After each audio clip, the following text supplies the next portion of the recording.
വയനാട്ടിലെ ഏറ്റവും ബ്യൂട്ടിഫുൾ ആയിട്ടുള്ള ഒരു സ്ഥലത്തോട്ടാണ് ഞാനിപ്പോൾ പോകുന്നത്.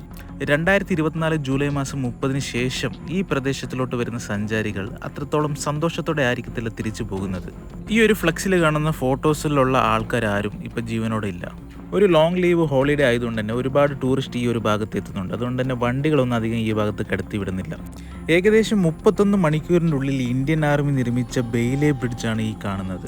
23 മാസങ്ങൾക്ക് മുമ്പ് നിർമ്മിച്ച ഈ ഒരു പാലം ഇപ്പോഴും ഇവിടെ തന്നെ സ്ഥിതി ചെയ്യുന്നുണ്ട്. അന്ന് ലോകത്തെ തന്നെ ഞെട്ടിച്ച ഏറ്റവും വലിയ ലാൻഡ് സ്ലൈഡാണ് ഇവിടെ ഉണ്ടായിട്ടുള്ളത്.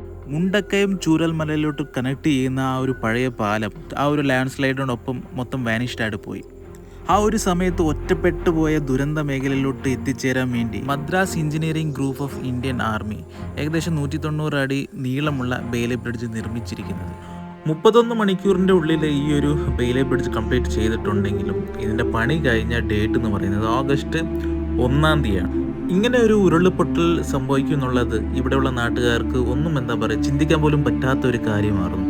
ഉരുള് പൊട്ടിയ കഴിഞ്ഞ 48 മണിക്കൂറിൽ ഏകദേശം 572 mm മഴയാണ് ഈ ഒരു ഭാഗത്ത് പെയ്തിറങ്ങിയിട്ടുള്ളത്. ഇത്രത്തോളം മഴ പെയ്തിട്ട് പോലും ഒന്ന് മാറി താമസിക്കാൻ വേണ്ടി യാതൊരു രീതിയിലുള്ള നിർദ്ദേശനം ഇവർക്ക് എത്തിയിട്ടില്ല എന്നുള്ളത് മറ്റൊരു കാര്യമാണ്. ആ ഒരു ദിവസം കുറച്ചൊക്കെ ആൾക്കാർ മാറിയൊക്കെ പോയിട്ടുണ്ട്. പക്ഷേ ജനിച്ചു വളർന്ന ആ ഒരു മണ്ണാണ്, ആ ഒരു വീടാണ്. അപ്പോൾ ഒരിക്കലും ഇങ്ങനൊരു സംഭവം സംഭവിക്കത്തില്ല. കയറിയെങ്കിലും കൂടിപ്പോയെങ്കിൽ വെള്ളം കയറി വരും എന്നുള്ളൊരു തോട്ടൽ മാത്രമാണ് ഇവിടെ ആ ജനങ്ങൾ അവിടെ ഉണ്ടായിരുന്നത്. പക്ഷേ നേരം വെളുക്കുമ്പോഴത്തേനും അവർ താമസിച്ച ആ ഒരു വീടാണെങ്കിലും ആ ഒരു ചുറ്റുമുള്ള അവരുടെ നെയ്ബേഴ്സ് ആണെങ്കിലും സ്കൂളാണെങ്കിലും മറ്റു പല സ്ഥാപനങ്ങളും മൊത്തം വാനിഷ്ഡ് ആയിട്ട് പോയി. അന്ന് രാത്രി 2 പൊട്ടലാണ് സംഭവിച്ചിരിക്കുന്നത്. ഇവിടെ നിൽക്കുമ്പോൾ തന്നെ നമുക്ക് കാണാൻ സാധിക്കും അങ്ങ് ദൂരെ പൊട്ടി വന്നിരിക്കുന്ന ആ ഒരു മലയുടെ ഭാഗം. നമ്മൾ ന്യൂസിലൂടെയൊക്കെ കണ്ടിട്ടുള്ള ആ ഒരു ചെറിയൊരു ക്ഷേത്രമൊക്കെ ഈ ഒരു ഭാഗത്ത് സ്ഥിതി ചെയ്തിരുന്നത്. ഈ ഒരു ഉരുള് പൊട്ടിയ ശേഷം ആദ്യത്തെ ഉരുള് പൊട്ടിയ ശേഷം ഒരു ഡാം പോലെയാണ് ഇത് ഫോം ആയിട്ടുള്ളത്. പല പാറ കഷ്ണങ്ങളും മരങ്ങളൊക്കെ തടഞ്ഞു നിന്നിട്ട്. സോ അവിടെ വെള്ളം സ്റ്റോറായി നിൽക്കും. എന്നിട്ട് രണ്ടാമത് പൊട്ടാൻ നേരത്തെ ഇത് മൊത്തം ഒറ്റയടിക്കാണ് വന്നിരിക്കുന്നത്. അപ്പം ആ ഒരു സമയത്ത് രക്ഷപ്പെടാൻ വേണ്ടിയൊക്കെ ശ്രമിച്ചുകൊണ്ടിരുന്ന ഒരുപാട് ആൾക്കാർ അതിൻ്റെ നടുക്ക് വെച്ച് വീണ്ടും കുടുങ്ങിപ്പോയിട്ടുണ്ട്. ഇതെല്ലാം നടക്കുന്നത് രാത്രിയാണ്. പകലൊരു സമയമാകുമ്പോൾ നമുക്ക് ഊഹിക്കാം എങ്ങനെയെങ്കിലും നമുക്ക് ഒന്ന് രക്ഷപ്പെടാനുള്ള സാധ്യത കൂടുതലായിരിക്കും. മാത്രമല്ല എല്ലാവരും ഉറങ്ങിക്കിടക്കുന്ന ഒരു സമയമാണ്. ആ ഒരു ദുരന്തത്തിൽ ഏകദേശം 298 ആൾക്കാരാണ് മരണപ്പെട്ടിട്ടുള്ളത്.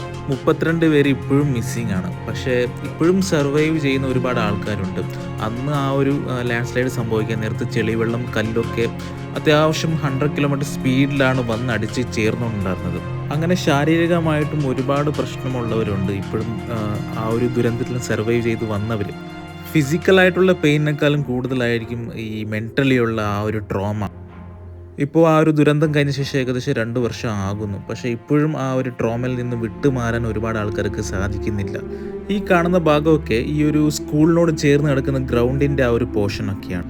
2 ഫ്ലോറിൻ്റെ ഹൈറ്റിലൊക്കെയാണ് ഇവിടെ വന്ന് മണ്ണൊക്കെ അടിഞ്ഞുകൂടി കിടക്കുന്നത്.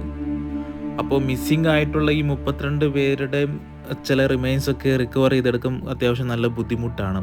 പക്ഷെ അവരുടെ ഒരു മാനസികാവസ്ഥയാണ് നമുക്ക് ചിന്തിക്കാൻ പറ്റാത്തത്.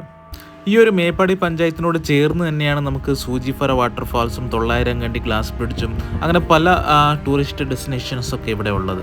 അപ്പോൾ അതിനെ ആശ്രയിച്ചാണ് ഇവിടെയുള്ള ഗ്രാമത്തിലെ ആൾക്കാരൊക്കെ ജീവിച്ച് വന്നുകൊണ്ടിരുന്നത്. പക്ഷേ വീണ്ടും ആ ജോലികളൊക്കെ ചെയ്തു വരാൻ വേണ്ടി ശാരീരികമായിട്ടുള്ള ബുദ്ധിമുട്ടുകൾ അനുഭവിക്കുന്ന ഒരുപാട് കുടുംബങ്ങളും ഉണ്ട്.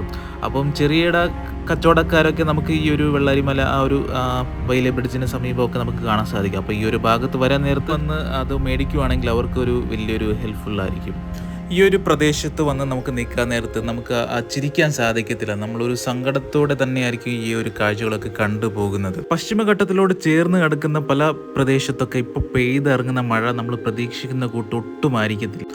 അപ്പോൾ അതനുസരിച്ചിട്ട് നമ്മൾ ഓരോരുത്തരും അതിൻ്റെതായ മുൻകരുതൽ എടുക്കുന്നത് അത്രത്തോളം നല്ലതാണ്. വയനാട്ടിലെ പ്രധാനപ്പെട്ട ഒരു ടൂറിസ്റ്റ് ഡെസ്റ്റിനേഷനായ ബാനാസുര സാഗർ ഡാമാണ് ഈ കാണുന്നത്. ഇന്ത്യയിലെ തന്നെ ഏറ്റവും വലിയ ലാർജസ്റ്റ് എർത്തൺ ഡാമാണ്. അതുപോലെ തന്നെ ഏഷ്യയിലെ ഏറ്റവും വലിയ 2ാമത്തെ ഡാമാണ്.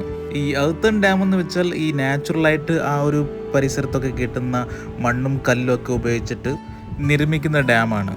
1979 ഇതിൻ്റെ പണി തുടങ്ങിയിട്ടുള്ളത്. അപ്പോൾ ഏകദേശം 13 വർഷത്തോളം എടുത്തു ഇതിൻ്റെ ഡാമിൻ്റെ പണി പൂർത്തീകരിക്കാൻ വേണ്ടി.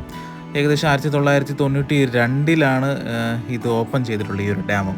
അതുപോലെ തന്നെ ഈ ഒരു ഡാമിലെ ആ ഒരു റിസർവ് ഏരിയ, ആ ഒരു ക്യാച്ച്മെൻറ്റ് ഏരിയ ഇല്ലേ വാട്ടറിൻ്റെ ഒക്കെ, അപ്പം ആ ഒരു ഭാഗത്ത് എന്ന് പറയുമ്പം ഒരുപാട് ഗ്രാമങ്ങളും റോഡും സംഭവങ്ങളൊക്കെ ഉണ്ടായിരുന്ന ഒരു പ്രദേശം തന്നെയാണ്. അപ്പോൾ ഇതിൻ്റെ ഭാഗത്ത് വെള്ളമൊക്കെ ഇറങ്ങി ചെല്ലാൻ നേരത്ത് നമുക്ക് അവിടെ മുമ്പുണ്ടായിരുന്ന റോഡും മൈൽ സ്റ്റോണുകളും അതുപോലെ തന്നെ ചെറിയ ചെറിയ കെട്ടിടത്തിൻ്റെ അവശിഷ്ട ഭാഗങ്ങളൊക്കെ നമുക്ക് ആ ഒരു ഭാഗത്ത് കാണാൻ സാധിക്കും. അപ്പോൾ ഡാമിനോട് ചേർന്ന് തന്നെ സിപ്പ് ലൈൻ അങ്ങനത്തെ പല പരിപാടികളൊക്കെ നമുക്ക് കാണാൻ സാധിക്കും. ഈ ഡാമിനോട് ചേർന്ന് തന്നെ ചെറിയ രീതിയിലുള്ള പാർക്ക് അങ്ങനത്തെ സംഭവങ്ങളൊക്കെ ഉണ്ട്. അതുപോലെ തന്നെ ബോട്ടിംഗ് അങ്ങനത്തെ ആക്ടിവിറ്റിയൊക്കെ ചെറിയ രീതിയിലൊക്കെ അവിടെ നടക്കുന്നുണ്ട്. ഈ ബാനസൂര ഡാമിനോട് ചേർന്ന് തന്നെയാണ് ബാനസൂര മലയും സ്ഥിതി ചെയ്യുന്നത്.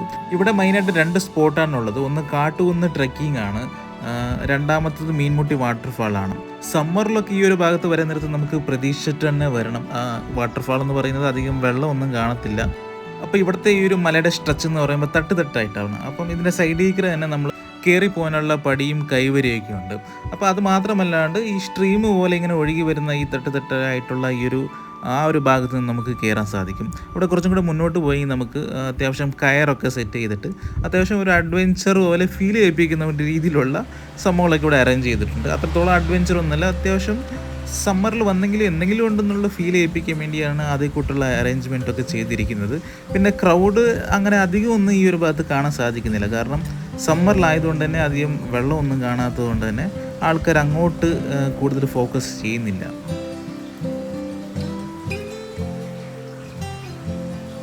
ചുറ്റും ഡെൻസ് ഫോറസ്റ്റ് ആണ്. മഴക്കാലത്ത് വരുമ്പോൾ ഇതിൻ്റെ യഥാർത്ഥ ബ്യൂട്ടി നമുക്ക് നേരിട്ട് കാണാൻ സാധിക്കുകയുള്ളൂ.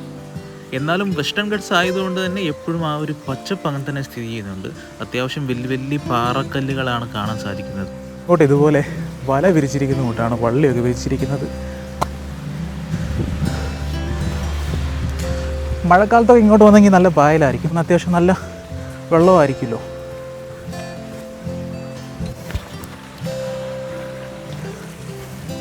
ശരിക്കും എനിക്ക് ഈ വള്ളി കെട്ടിയിട്ടുള്ളത് കൊണ്ടാണ് ബുദ്ധിമുട്ടാവുന്നത്.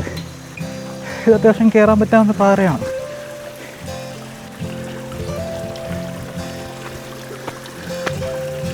കയറാൻ ബുദ്ധിമുട്ടുള്ളവർക്ക് വടത്തിൻ്റെ ഒരു സപ്പോർട്ട് അവിടെ ഉണ്ടെങ്കിലും സാധാരണ ട്രെക്കിംഗ് ചെയ്ത് പരിചയമുള്ളവർക്കൊക്കെ ഇത് അത്യാവശ്യം ഈസിയാണ് കയറാൻ വേണ്ടി. പിന്നെ മഴക്കാലത്ത് ഈ ഭാഗത്തിലൂടെ എന്തെങ്കിലും അലോ ചെയ്യത്തില്ല, കാരണം അത്യാവശ്യം കുത്തി ഒലിച്ച് വരുന്ന വെള്ളമായിരിക്കും.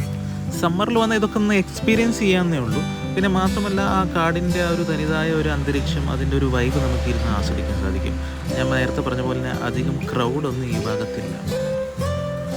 അപ്പം കയറി ഈ ഒരു വാട്ടർഫാളിൻ്റെ മെയിനായിട്ടുള്ള ഒരു സ്പോട്ടിലോട്ട് എത്തി. ഈ മുകളിൽ കാണുന്ന അതാണ് ഫൈനൽ സ്പോട്ട്. ഇതിന് മുകളിലോട്ട് ഇനി കയറാൻ സാധിക്കത്തില്ല. ഈ പാറയിലൂടെ ഒഴുകി വരുന്ന ഈ വെള്ളം ഉണ്ടല്ലോ, ഇപ്പം ഇത്രത്തോളം ഉള്ളൂ അതിൻ്റെ അളവെന്ന് പറയുന്നത്.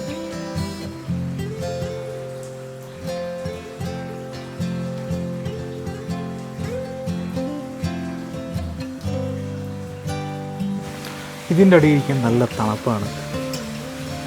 ഇത്രയും ഞാൻ കയറി വന്നിട്ട് പോലും അതിൻ്റെ ഒരു എന്താ പറയുക, അതിവിടെ ഇരിക്കുന്ന നേരത്ത് മനസ്സിലാവത്തില്ല. ഒരു AC-ൻ്റെ ഉള്ളിലിരുന്ന പോലെ അത്യാവശ്യം നല്ല തണുപ്പാണ്.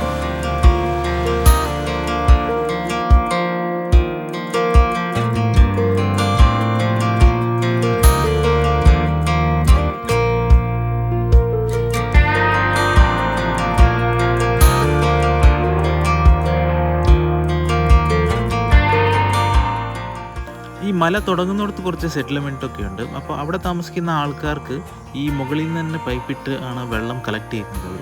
അപ്പോൾ കണ്ടിന്യൂസ് ആയിട്ട് 24 hours ഇവർക്ക് വെള്ളം കണ്ടിന്യൂസ് ഇവിടെ നിന്ന് പോകുന്നതുകൊണ്ട് തന്നെ അവിടെ നമുക്ക് ഇഷ്ടംപോലെ പൈപ്പൊക്കെ കാണാൻ സാധിക്കും.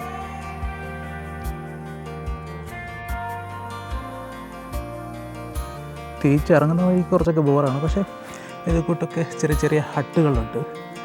ഇത് പുല്ലും കൊണ്ടാണ് മേഞ്ഞിരിക്കുന്നത്, കച്ചിപ്പുല്ല്. She was born to get away. Hear that two-tone humming, headed out to the highway. I should have seen it coming. ഇങ്ങോട്ട് വന്നാൽ പ്രൈവറ്റ് പാർക്കിംഗ് ലോട്ടാണ് ഉള്ളത്. അപ്പം അതുപോലെ തന്നെ ഇങ്ങോട്ട് ചേർന്ന് കിടക്കുന്ന ഓരോ വീട്ടുകാരുടെ മുറ്റത്തിലാണ് പാർക്ക് ചെയ്യേണ്ടത് വണ്ടി. അപ്പോൾ അതിൻ്റെതായ ഒരു ചാർജ് ഈടാക്കുന്നുണ്ട്. വയനാട്ടിലെ ഓരോ സ്ഥലങ്ങളിലൊക്കെ 1-2 ദിവസങ്ങളൊക്കെ കണ്ടു തീർക്കാൻ പറ്റാവുന്ന സ്ഥലങ്ങളല്ല. അപ്പോൾ ഹൈലൈറ്റഡ് ആയിട്ടുള്ള പല സ്പോട്ടുകളുണ്ട്. അപ്പോൾ അങ്ങനെ നമുക്ക് ട്രിപ്പ് വന്ന് പോകാനേ ഉള്ളൂ.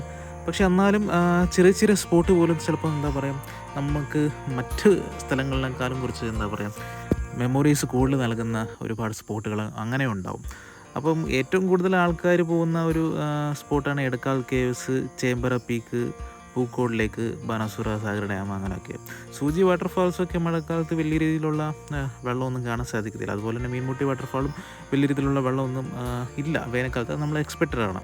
ഹെവി ആയിട്ടുള്ള മഴകൾ നമ്മൾ ഒരു ട്രാവൽ അവോയ്ഡ് ചെയ്യുന്നതാണ് നല്ലത്. അപ്പോൾ ഞാൻ സ്റ്റേ ചെയ്തതൊക്കെ സുൽത്താൻ ബത്തേരിയിലാണ്. സുൽത്താൻ ബത്തേരിയിൽ നമ്മൾ ആ ഒരു ഫുഡ് സ്ട്രീറ്റിലൊക്കെ നടക്കാൻ നേരത്ത് അത്യാവശ്യം ബ്യൂട്ടിഫുള്ളായിട്ടുള്ള ഒരു സ്ട്രീറ്റാണ്. കാരണം ആ ഒരു ഫുഡ് പാത്തിലൂടെയൊക്കെ അത്യാവശ്യം ഗാർഡനൊക്കെ സെറ്റ് ചെയ്ത് അത്യാവശ്യം ഭംഗിയുള്ള ഒരു ഇതാണ്. രാവിലെ തിരിച്ചിറങ്ങാൻ നേരത്ത് തന്നെ മൊത്തം കോടമഞ്ഞൊക്കെ ആയിട്ട് നല്ല ഒരു വൈബ് ക്ലൈമറ്റ് ആയിരുന്നു ബത്തേരി ടൗണിലൊക്കെ കാണാൻ സാധിച്ചത്. വയനാട് കൃത്യമായിട്ട് അത് എക്സ്പ്ലോർ ചെയ്യണമെങ്കിൽ നമ്മൾ നോർമൽ വീക്ക് ഡേയ്സിൽ വരാം. ഹോളിഡേയ്സിലൊക്കെ നമ്മൾ ഇല്ലെങ്കിൽ വീക്കെൻഡിലൊക്കെ വരാണ്ടിരിക്കാൻ വേണ്ടി ട്രൈ ചെയ്യുക. അത്യാവശ്യം നല്ല ക്രൗഡഡ് ആയിരിക്കും. ബാംഗ്ലൂരിൽ നിന്ന് നിയറസ്റ്റ് പ്ലേസ് ആയതുകൊണ്ട് തന്നെ അത്യാവശ്യം കന്നഡക്കാർ തന്നെ ഇഷ്ടംപോലെ ഉണ്ടാവും. അപ്പം അതിൻ്റെ നടുക്ക് നമുക്ക് എന്താ പറയുക, ഇപ്പോൾ ഒരു കൃത്യമായിട്ടുള്ളൊരു അഡ്വഞ്ചർ ആക്ടിവിറ്റി ആണെങ്കിലും പോലും വലിയ ക്രൗഡിലൊക്കെ നമ്മൾ ചെയ്യുന്നിടത്ത് അതിൻ്റേതായ ഒരു ഫീൽ നമുക്ക് കിട്ടത്തില്ല. അത് എൻ്റെ ഒരു എക്സ്പീരിയൻസിൽ നിന്നാണ് പറയുന്നത്. അതുപോലെ തന്നെ നമുക്ക് ഒരുപാട് ട്രക്കിംഗ് പോയിൻ്റൊക്കെ ഉണ്ട്. അത് മുൻഗണനയായിട്ട് ബുക്ക് ചെയ്ത് വരണം. ഒരുപാട് സ്ലോട്ട് നമുക്ക് കിട്ടാണ്ട് വരുന്നുണ്ട്. അപ്പോൾ അതും ഒരു ലിമിറ്റഡ് ലോട്ടേ ഉള്ളൂ. അപ്പോൾ അത് വലിയൊരു ബുദ്ധിമുട്ടാണ്. അപ്പോൾ നോർമൽ വീക്ക് ഡേയ്സിലൊക്കെ നമുക്ക് എന്താ പറയുക, വയനാട് കൃത്യമായിട്ട് എക്സ്പ്ലോർ ചെയ്യാൻ പറ്റാവുന്ന, വയനാട് എന്നല്ല യാതൊരു ടൂറിസ്റ്റ് സ്പോട്ടാണെങ്കിലും പോലും അങ്ങനെ സാധിക്കത്തുള്ളൂ. നമുക്ക് ലീവുള്ള ദിവസങ്ങളിൽ വരാണ്ടിരിക്കാൻ വേണ്ടി മാക്സിമം ശ്രമിക്കുക.